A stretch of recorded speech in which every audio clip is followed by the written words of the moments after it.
Hello, class. In Chapter 2, we are discussing the governing bodies, the NCAA, expenditures, how it functions as a whole. And one of the things that I wanted you all to note from this chapter is how the NCAA is based pretty much on institutional autonomy and what that means as a member institution.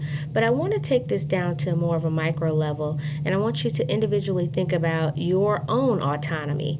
And the leadership idea that I want to discuss is having no excuses. Oftentimes, as you're working within a department or individually on a project within intercollegiate athletics, there are a lot of different factors that you have to consider.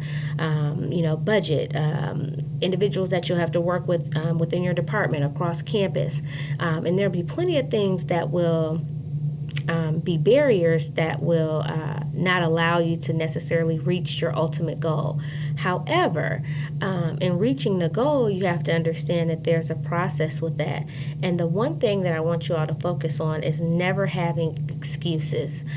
In the book, it goes into a little bit more detail about no excuses, but there was one thing that particularly stood out to me that I wanted to share with you all.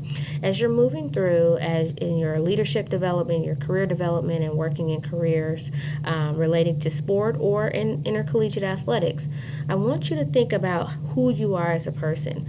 Are you a thermometer or are you a thermostat? Do you allow the environment around you to dictate what you do, being a thermometer, or do you set the temperature of what's going to happen in order to achieve your goals and being the thermostat?